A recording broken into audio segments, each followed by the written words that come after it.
So we have 4 presentations during the weekend, and this first one will be about the Inala first. It's a very important topic. But tomorrow morning, it's even better. So tomorrow morning we're going to discuss about evolution, what's evolution really, why it's impossible to be true. And tomorrow night we're going to discuss about the flood, the universal flood, all the proofs we have for the universal flood. And Sunday morning we have the last one about races and migration in the world, how that can be known. Okay. So let's start with this. I picked this photo, it's a satellite photo, of course, because we have here the delta of the Nile. And the delta of the Nile is a place called Avaris. And Avaris was the very place where Joseph had his mansion. Have you ever heard of that? No? Joseph is a real person. And he used to live in Avaris, and this was discovered, unearthed, some probably 10 years ago, and was shown where the tunic, there was a statue with a tunic with many colors. Just a little bit, not all the statues, but it was there. So that's why I picked this photo. Anyway, let's start with the Bible, John 10:35, and the scripture cannot be broken. When we speak about the scripture, has to be believed that is the truth. That is not negotiable. It's the truth, and that's it. The biblical chronology tells us about the creation day of Adam and Eve, and from then onwards, through all the patriarchs, we can get to the moment of the flood, Noah's flood day, and then we can follow. This is the Bishop Asher chronology that shows 4,000 years until now. Why I show this? Because this is the only record, the only information we got to say that we have as a world about 6,000 years. We don't determine that 6,000 years through archaeology or through chemistry or through carbon-14, anything like that. This is the source of the stuff, 6,000 years.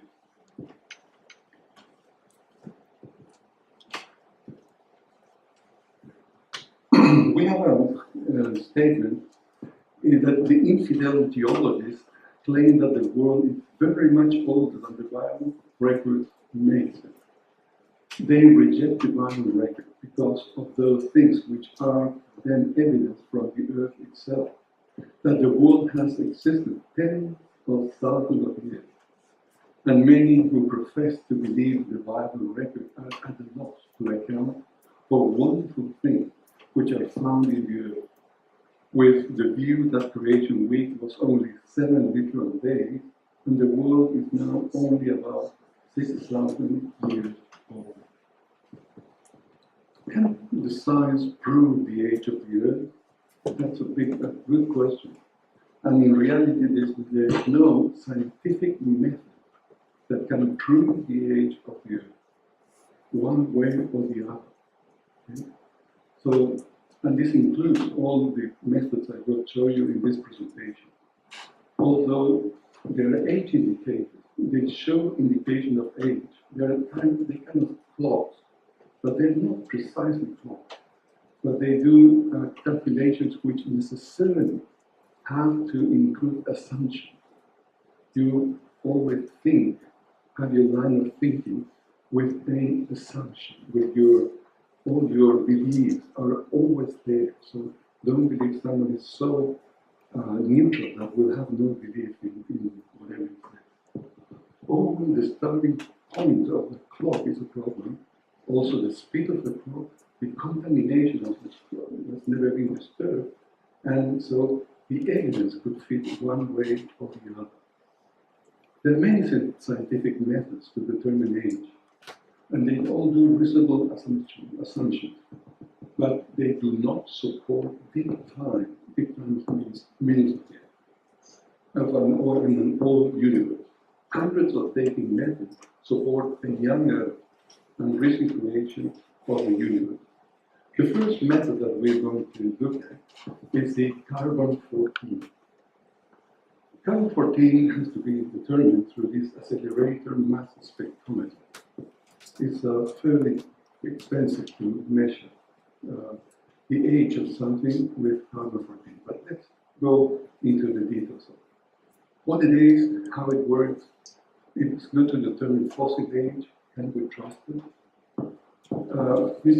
Dr. William Levy discovered in 1949, and he was awarded the Nobel Prize in 1960 for his discovery. And how it works? We have from the sun permanent cosmic rays coming to the Earth, and our magnetic shield protects us from those attack cosmic rays.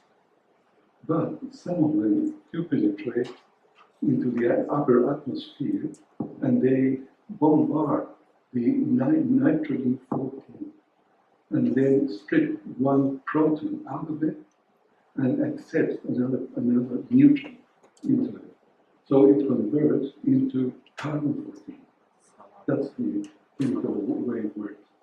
So when it's carbon-14, it will drop into the atmosphere and go into the surface, and in the way it will combine with oxygen to make CO2. Okay? Sometimes produce carbon-14, but most of the time produce carbon-13, which is not very well known, but it's the carbon could be in these three ways. So, cosmic rays forms from nitrogen-14, forms carbon-14, combines with the oxygen, and then CO2 comes to the surface of the Earth. In the surface of the Earth, we breathe the air, so we incorporate the carbon-14 into our body. But more than that, all the trees, plants, and all nature have a process called photosynthesis. And what is photosynthesis? Apart from that, which is eating CO2 from the atmosphere with carbon-14, taking water and sunlight, and produces sugar in the plant. So that's now incorporated. It's part of the body of the plants, of the birds, of everything. The babies will be part with carbon-14. The very low quantities that exist and can be measured. So this is photosynthesis process. CO2 from the air with carbon-14, water, light, sun, comes with sugar and oxygen. Give us oxygen, pure oxygen. So look at this. Everything is now, all nature is, and the plants and the grass is all with carbon-14. The cow eats and then incorporates into the body carbon-14. So all the living things have an even distribution of carbon-14. But because carbon-14 is also radioactive, will decay. At the same time that you incorporate, it will decay. So from carbon-14, again, will be transferred into nitrogen-14 again. Okay? That's the way it works. Now, having said that, when a plant or an animal or a tree dies, stop eating. So it stops incorporating. It stops taking in carbon-14 from nature. Right? So when time passes, the decay will continue. And because decay will continue, a certain time when you pick that bulb for some time it's been there dead, you can determine how much carbon-14 is still remaining. And that is a measure that you can know how old that animal, that tree, that plant died. Did you follow me? Yes? So that's the way it works. It's a real clock that starts ticking at the time when the organism dies. But, as I said before, carbon-14 has a decay, which is called beta decay, to convert again into nitrogen-14. But the good thing, and this is probably a surprise for most of you, is that half-life of carbon-14 is 5,730 years. That is the way that all the decaying materials are measured with half-lives.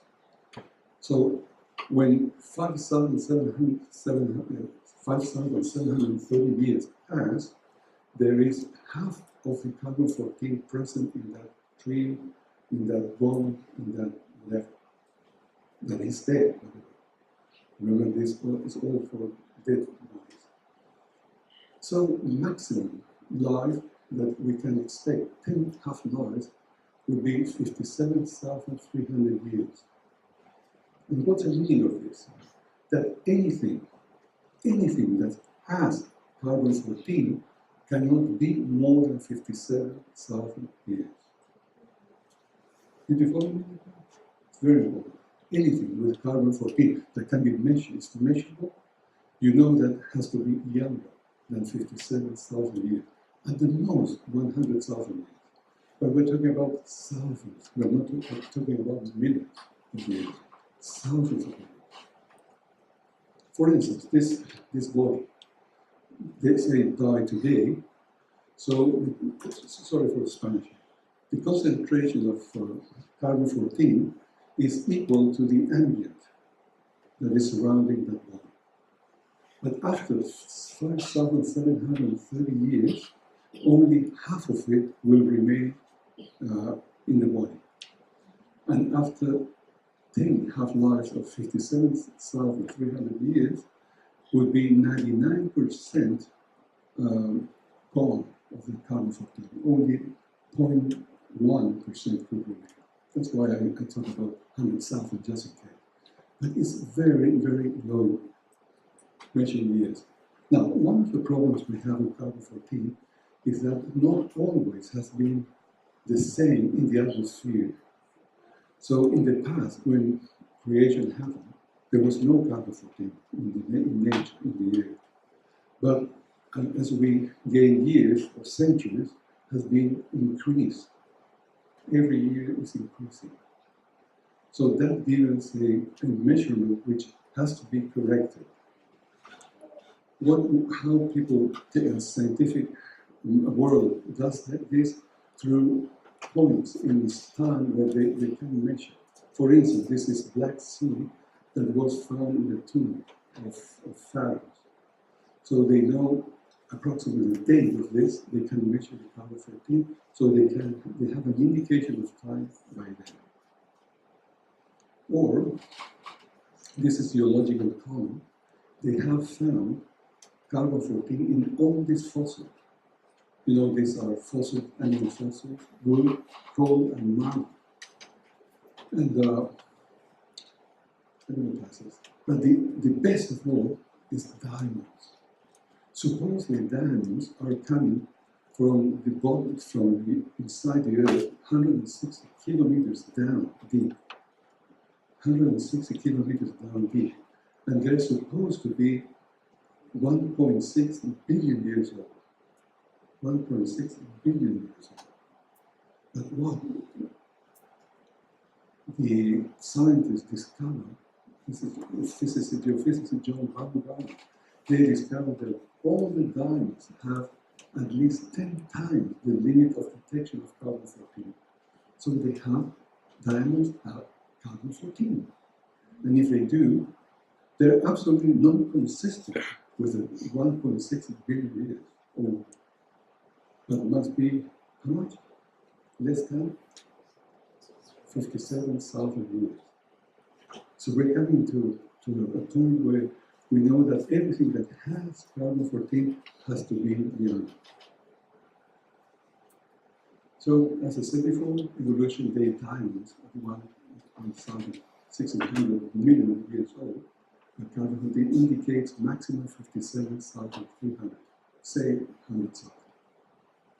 This is a list of the mines, the diamond mines in Africa. And the table shows that all those mines here have this average of carbon-14. So all the mines, all the diamonds have carbon-14. Now, coal mines. This one is from Brisbane, and from Queensland, called premium coal, was dated, and of course, evolution said that it was 47.5 million years old, the coal. But that coal also had carbon-14. So it cannot be millions of years old. It has to be only 57 or such, or 1,000 years old. This in the US, this is a list of coal mines in the US in different states, and all of them have got this average of carbon-14. You see? So we're facing here another reality. In this case, this is an ammonite. An ammonite is sitting here in the geological column, and supposedly it is between 112 to 120 million years old. But the good thing is that this ammonite was found in Redding, California, and it's absolutely attached to wood. You can see the wood. It's one piece. And they measure the wood with carbon-14 and also the calcium that has got in the shell. And the evolution said that this has to be between 112 to 120 million years old, but the wood showed it was consistent with only thousands of years. So, and this is the measurement they had for different parts of the shell and the wood, and was about 33,000 years to 42,000 years. So which one do you pick? The evolutionist or the creationist? Or carbon-14? Carbon-14 is a measurement. The other one, the 100-something million years, is just a supposition. It's not nothing, it's not technical. This is another example. Wood here in a quarry. And this is interesting again, because this fossil wood that was in the quarry, just close to Bunbury in Inala, was dated with carbon-14 20 to 28,000 years old. And the surrounding of it, the limestone, which was they say it was 183 million years old. So definitely, datings of datings are in conflict. Now, you may ask why I'm always talking about 30,000, 50,000, 57,000 years old, if we have in mind that the Earth is only 6,000 years old. Did you make a question yourself? Yeah. This is the answer. The point is this. Cosmic rays in the past were stopped by the magnetic field, which was much stronger. We know today, and we will look at that a little bit later, magnetic field is decreasing its strength 5% every 100 years. So in the past, the magnetic field was much stronger, and because it was much stronger, the cosmic rays didn't get too far into the atmosphere. Okay? That's one thing. So the production of carbon-14 was much less in the early days. Secondly, the volcanism during the flood produced also a lot of CO2. Thirdly, nuclear bomb testing in the open. That was the case between 1950 and 1960, and that introduced carbon-14 directly from the bomb. The universal flood, when the Earth was repopulated with vegetation, he actually had the task to absorb big amounts of CO2. And the vegetation that remained buried did not release the CO2. So it was produced an imbalance of all this. The Industrial Revolution in the early 19th century changed the emission of gas into the atmosphere. And so everything before the flood and during all times, the proportion starting from the coming 12 was smaller. So look over. Okay, we were talking about the magnetic field that stopped. This is the Earth. And the cosmic rays rebound there and goes to the side and don't strike the Earth. Here is the effect of the arms. This is the amount of carbon-14 that was introduced into the atmosphere because of this. And if we have a correction, this is a table that compares years of reading of carbon-14 and what in reality would be. You see, 42,000 years would be about 5,300 because of all these corrections we just mentioned. Now, there's a very funny case with the diet. Whatever you eat will make a difference with your carbon-14 in your body. When we eat plants, we acquire directly carbon-14. But consuming plant-eating animals, cattle, sheep, goats, swine, that human ingest carbon-14 indirectly. A major assumption affecting dating is that human skeleton contains residual carbon-14 acquired predominantly from terrestrial diets. From all these animals, terrestrial diet. But a diet which is consistent with finfish, cod, salmon, trout, herring, or shellfish, you will find that there is a very important difference. And that happened with the Vikings. The Vikings were known to eat a lot of seafood, specifically fish containing much less carbon-14 because they were in the sea. So all that people eating that appear to be 100 years older than they really are.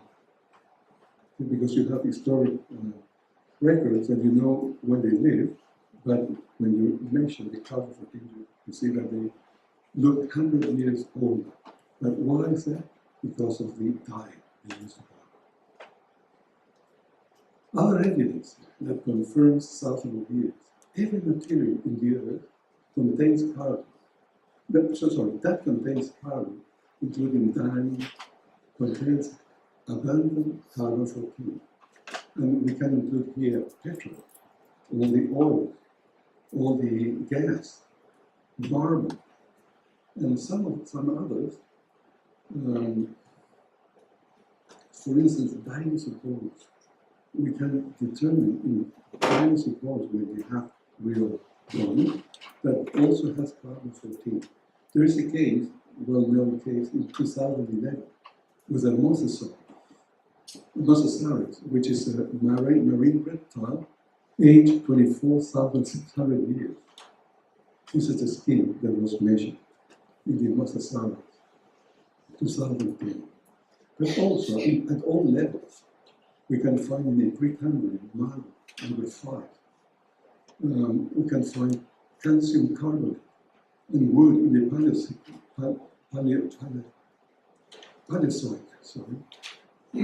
dinosaur bones from the Mesozoic, and all contain carbon-14, indicating that they are not more than 30 to 60,000 years. Conclusion.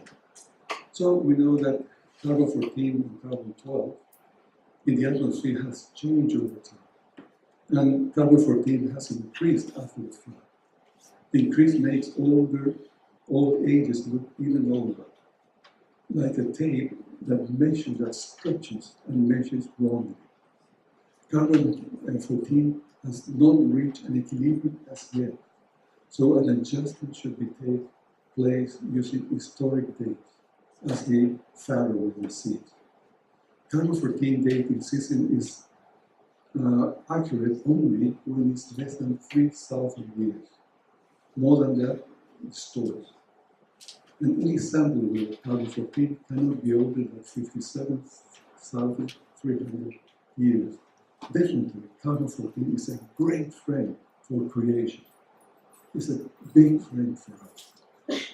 But, changing the topic a little bit, there are between 100 and 200 systems and evidence of time in nature that we can count. For instance, the sun, the galaxies, radioisotopes, carbon-14, sea salinity, trees, location, etc., the moon position. We're going to look for examples, right? But there are many that tell us that the Earth is what the evolutionist says that proves that the Earth is old is this. They thought that carbon-14 was on their side. It is not. Radiometric dating. This has a lot of trouble. Radiometric dating. Drifting apart of continents per year from the Pangea. We know that the continent moves only millimeters or centimeters each year. Yes, but that was not the case when they separated. Tomorrow 6 o'clock, we're going to have a topic about the universal flood. Over there we will study a case, a model for this. Coral growing, they don't need millions of years. Coral growing takes only 10 years to grow. I'm going to show you a case. Fossilization of animals. Fossilization does not take millions of years. Fossilization can be done in a month. I'll show you a case. And life from distant galaxies has a lot of complexity, but I can give you one hint. Time is not the same here as it is in the moon, as it is in the galaxy. Time varies with speed and gravity.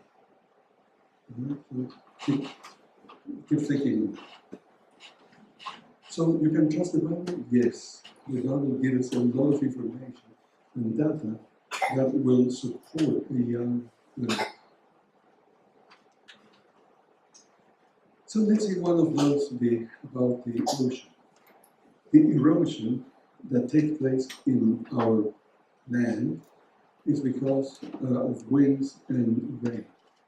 We know that 20,000 million tons of erosion per annum goes from the earth into the sea through rivers. And that material accumulates in the bottom of the sea, of the oceans. So that if the earth had 3,000 million years, the oceans would be absolutely full. But the average is only 400 meters. So there's a problem there. There's a discrepancy.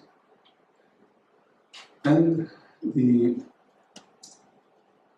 physical evidence that can be measured tells us that a maximum period of 65 million years would be enough to have the testimony of the 400 meters, not 3,000 million years.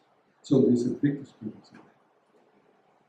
No, furthermore, if we think that the erosion reduces the continents, only in 14 million years have been calculated that the Earth will be flat. Secondly, there's not enough salt accumulated in the oceans, what's called the salt clock. Every year, rivers take 450 million tons of sodium into the sea. And the sea should be very salty. But it is not. The oceans have only 11 grams of salt per liter of water. And we have a case of the Dead Sea where the salinity is 350 grams of salt per liter of water. So you see the big difference, 11 to 350. And why the Dead Sea is like that? Because it's 394 meters below the sea level. And that's why people can float like that. You see, and the salt comes in the edges. Okay, I was talking about the magnetic dipole. The magnetic dipole is degrading 5% every 100 years. That means that the half-life of the magnetic dipole is 1,400 years. 1,400 years. In 1,400 years, you have half of the magnetic expansion. So, that half-life means that in the next 1,400 years will be half.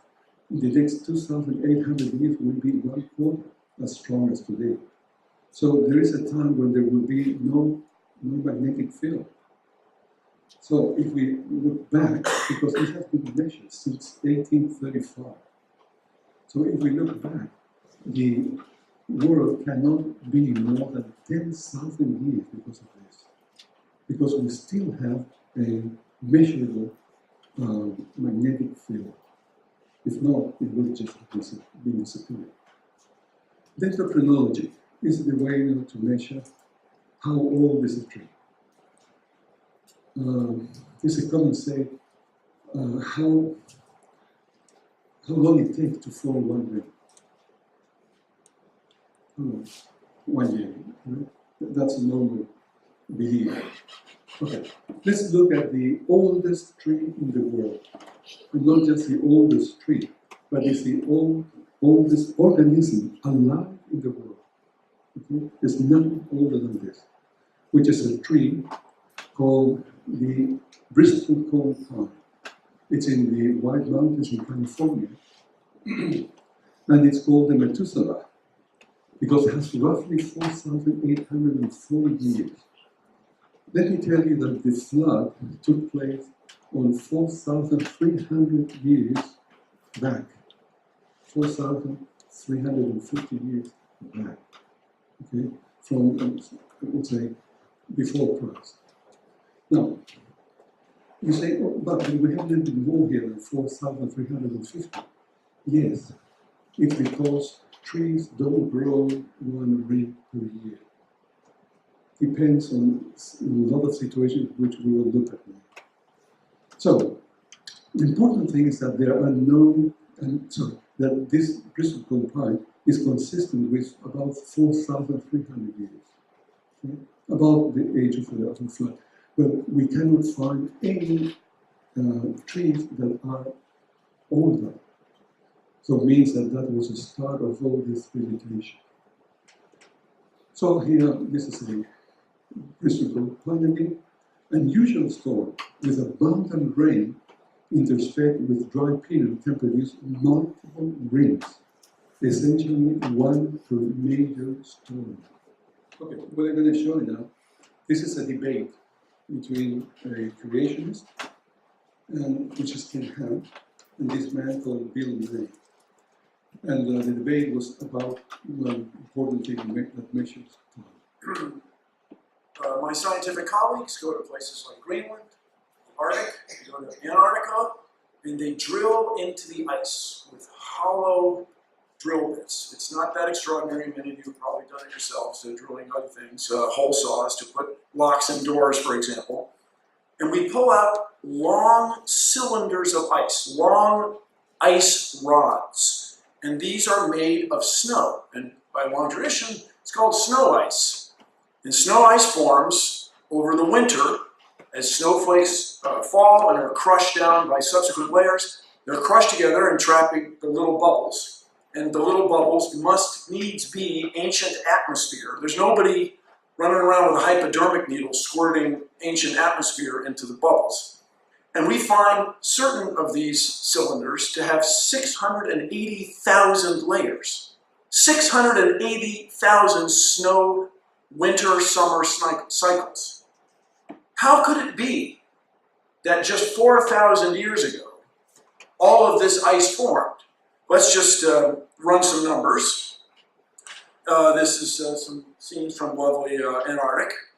Let's say we have 680,000 layers of snow ice and 4,000 years since the Great Flood. That would mean we need 170 winter, summer cycles every year for the last 4,000 years. I mean, wouldn't someone have noticed that? Wow! Wouldn't someone have noticed that there's been winter, summer 170 times 1 year? That was the position of the evolutionists trying to tell that we have 680,000 layers, meaning 680,000 years, if one layer means 1 year. Okay? Now, let me tell you what's the answer for this. When we have a storm of snow and ice, it's very uneven how it works. Here we have this is area of New York, by the way. These are the lakes in the US. And you can see there the blue, dark blue is where a lot of snow came and accumulated in that area named. In July 15, 1942, there was an accident because six P-38 were lost. They took off from Greenland in the base, and they couldn't find the Destiny, and they had to return to Greenland. And they couldn't find the base back. So what they had to do, they just had to save their lives, going just straight into snow. As an emergency, the six of them. And this is a real photo of the time. And immediately, because of storm, they start being covered. And the P-38 squadron with the 6 planes remained there, lost.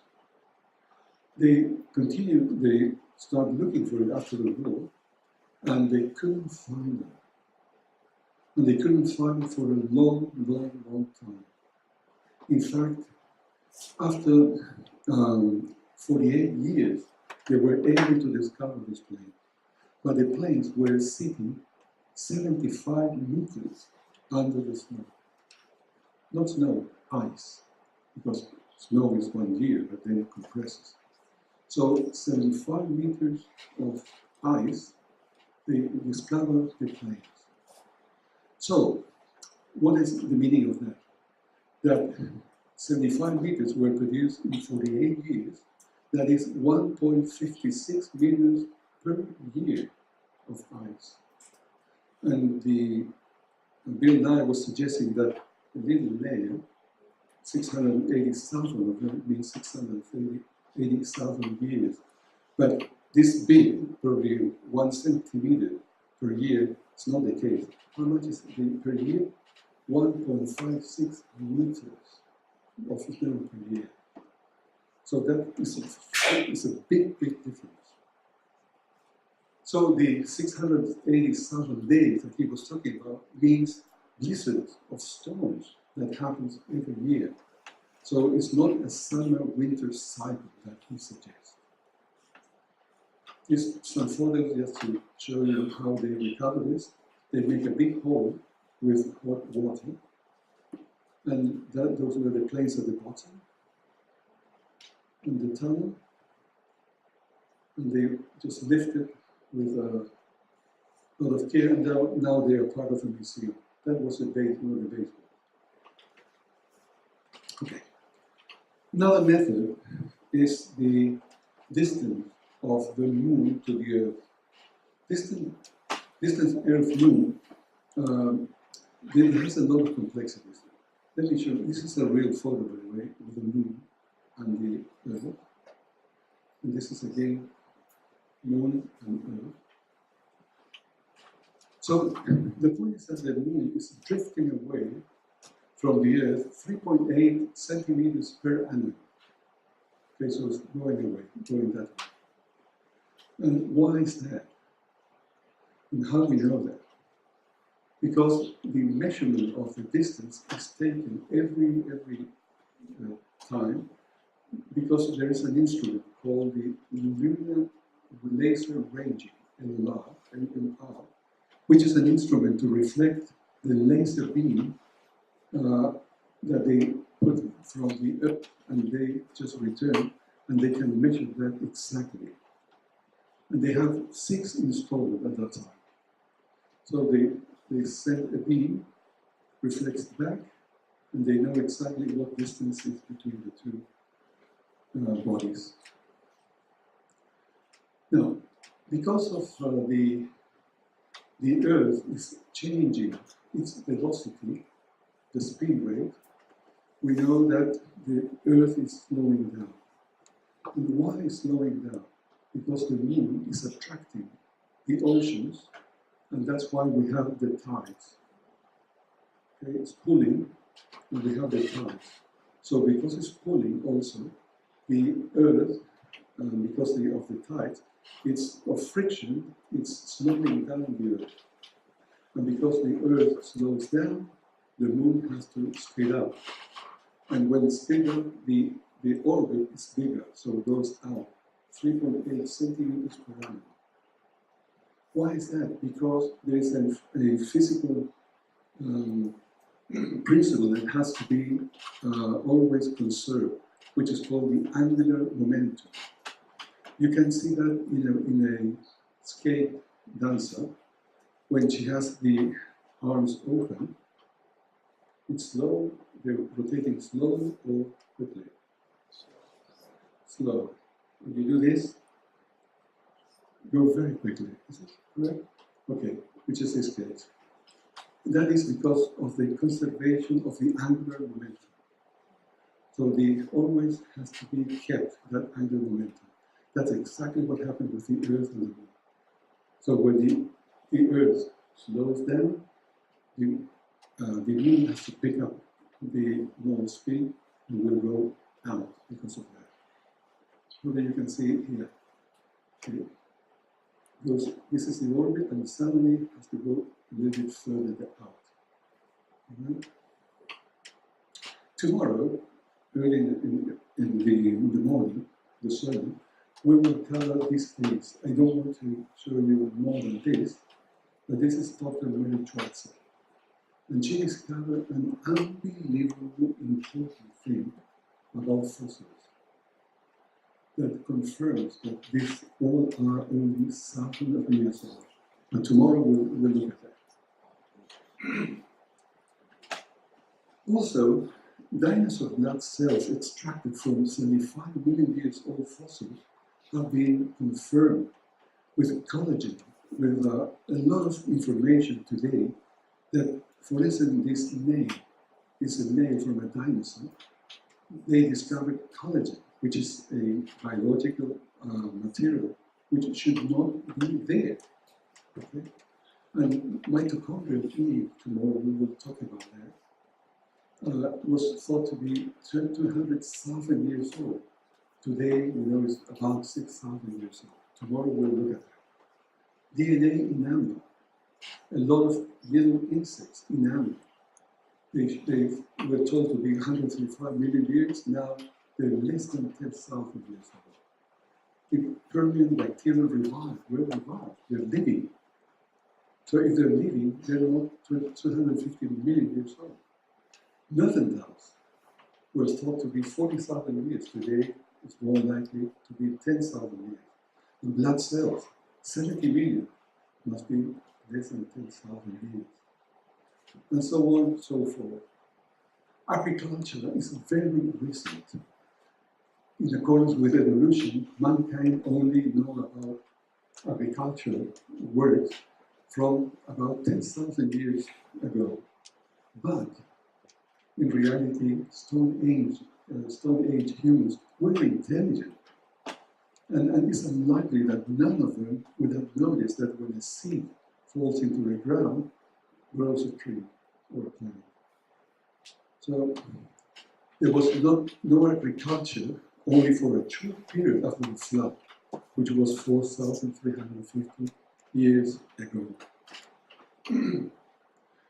And look at this. If there was no flood and the earth was 200,000 years old with humans in it, we should have had 8 billion bodies sitting there that could have been recovered. But they're not there. There are only a few thousand bodies of Neanderthals and Homo erectus and others. So it shows that all billion graves are not there because they never existed. History is too short. Only 5,000 years old. There's no record beyond that. Why is not record? Because people didn't know how to write. If they did a lot of megalithic monuments, and they painted caves, and they kept record of the moon cycles, and they did a lot of intelligent things. But there's nothing after that. The 5,000 years is a limit. Why is that? Because the history is short. And Job 37:14, stand still and consider the wondrous word of God. That is the truth. The truth is that our earth is young.